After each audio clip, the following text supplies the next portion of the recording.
today we had a very interesting conversation with a gentleman, and he was sharing with us how he had to go through a lot after his separation with his wife to feel that it was the right thing to do for both of them. And it got me thinking about couples out there and that are together that are not sure if they should stay together or if they should go apart, go separate ways. Because in many cultures and just in general in the culture of marriage, women and men always believe that they have to save the marriage, they have to stay together, which is ideal, of course, if you can find the right rules, the right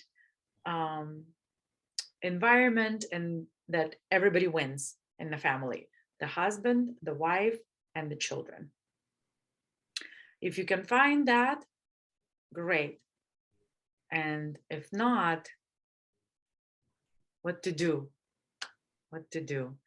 And he was sharing how he was fighting so hard to keep the marriage working. Yes, like a lot of us. I say it's fighting is already like Yeah. very painful. Yes. Well, he is a man, so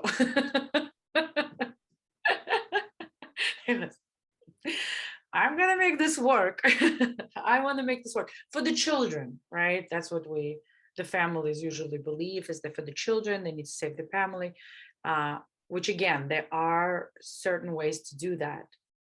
We have few examples in our system, with our colleagues that have made it work. So you can make it work. But in his case, it was interesting because he had to then go through years of discovering himself and learning that it's okay, and it was okay that the family broke apart, and that now he feels that it wasn't it, like some of it was both of their fault, basically, that he took responsibility for the things that he did that didn't work, but before he was blaming her. Ooh. So that takes years of how much time he has spent looking for that answer, and seeing clearly that that's what needed to be done, and it was the right thing to do, and everybody's responsible, and that's okay, and how to move forward. And it's just interesting, because I have the same experience, right? And it's like being married and then not knowing whether to stay in the marriage or not. When you see that there's disconnect, there's no harmony, there's no love, there's no kindness, there's no appreciation, there's no protection, generosity. And a lot of families out there right now, they're not really experiencing any of that inside of the family system. Yeah. They don't have each other's back in many ways. And after a year of coaching, for me, I actually, because of my coach, I was able to see that, that we're different, that we want different things in life, that he's the type of man that wants a woman that takes care of the household and takes care of the family. I'm the type of girl that wants to, travel the world, meet new people, be wild and loud everywhere. And it took me a year to get okay with that and say, wow, he should get what he wants and I should get what I want.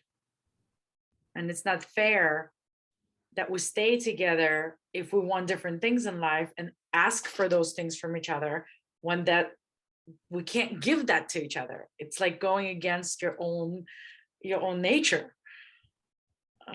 It just doesn't work. It doesn't work. And of course I could go deeper and deeper into this, and how when you start out, how you can read the other person, get to know each other, so that you do have something in common when you get married. But right now we're talking about the couples that are already married and already in the relationship for a long time, or maybe boyfriend and girlfriend for many years, and they don't know if they should stay or go. So that's my story, and I'm sticking with it. I'm curious, what is your perspective? What is your experience? What do you want to share? What do you see? Mm. That's very common these days. And the what we learned before, that we have to stay like together, like family has to stay together because of kids. Otherwise, it will be worse. So that's the program, right? We have. And I remember my grandma, she always tell, oh, you have to suffer or tolerate, right, to stay, because that's the life, that's the marriage, that's the, otherwise you cannot handle. You have to, see this is normal, and that's the how it is. And many families, many couples, they live like that. And like you said, yes, they stay for kids, because of kids. Then they grow up, then they are like strangers to each other, even they stay together. That's very painful, because that is like kids, when they're a kid, you don't see that much, you don't feel that, because you are busy and you have a same game, I guess, a project, so raise the kids. Then after is like, oh, they realize they are not in each other. That will be really painful later, even if it says, hey. So that's the choice again. What kind of life do you want to have later? Or maybe you can find somebody else, and kids will be happy. The kids, I mean, I think it's better to, if kids will not see that suffering and fighting between mother and father, it's better to stay with, in the peace. That's what the way how I see. I like the way you see it. I like that. Thank you. Yes. No suffering. No No suffering suffering. allowed. No. No. What about you, Leah? Right. Just thinking about the Oops, we children. can't hear you. A little bit closer. The same thing. Can you hear me right now? Yes. Yeah. The same way with the children that Gazal was saying is, if you're staying in the marriage and you're miserable, and your children are watching it and they're learning the same thing, so they will continue that on and on and on and on. And I cannot tell you how many times I've heard older generations, women saying that they stayed for the children. And then when the children grew up, they had a conversation and they said, well, I stayed with your father for you.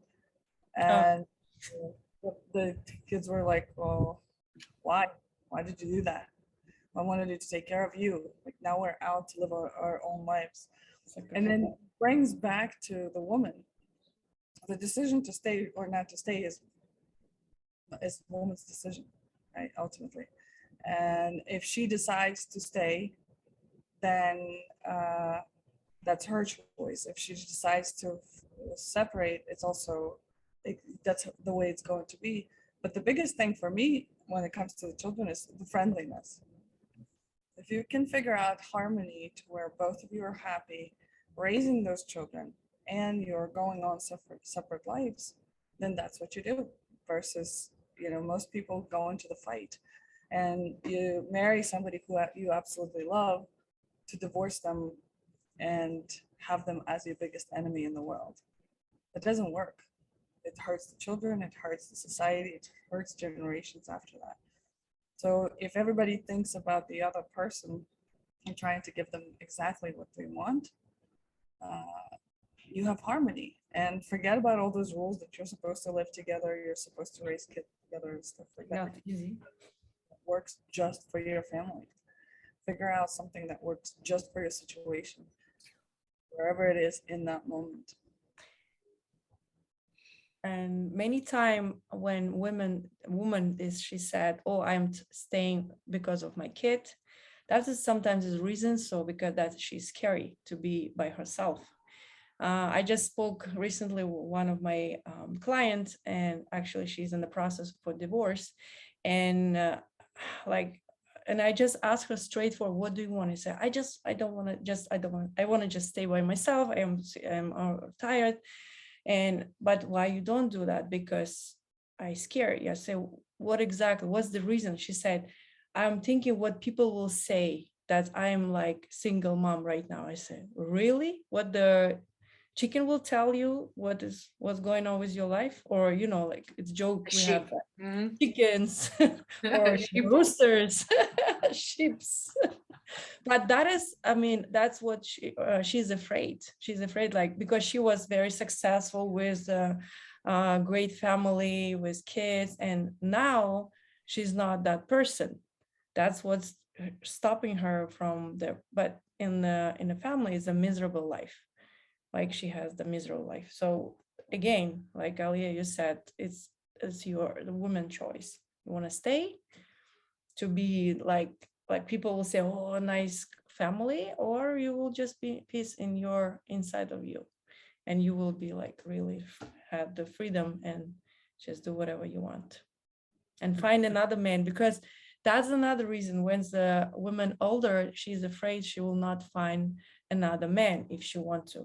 But I only said, do you try to live by yourself? Maybe you will enjoy that. I say, not really. I say, hello. Time to try. And like, I mean, this is the another thing what they're afraid of, women to be Mm. alone. So And what I'm noticing now is what really women are missing is the connection with other women. So we see how she called you and she was feeling fearful, but then you listened, you with kindness, yeah, and you didn't give her advice like other girlfriends do. Give advice or have an agreement, because women listen to other women. But then she called you and you said, hey, what if you're gonna like this? And she it's like you opened another window for her, a door where she could believe in herself and say, wow, yeah, what if I will like that? That was very, very cool that you did that for her. thank you. Yeah, yeah. That's what we do. That's That's why what we do. That's what we do. We take care. somebody really needs some, help you. They don't know what to do. We are here. We are here for you. So thank you so much, ladies, for sharing your perspectives. It's always a pleasure. And thank you, everyone out there who's listening. And if you need clarity on how to protect your family and protect your own aliveness, please reach out to us. Comment here or send us a message, or check out a class at sageuniversity.com. Best university in the world. Yes. Thank you, ladies. Bye, everyone.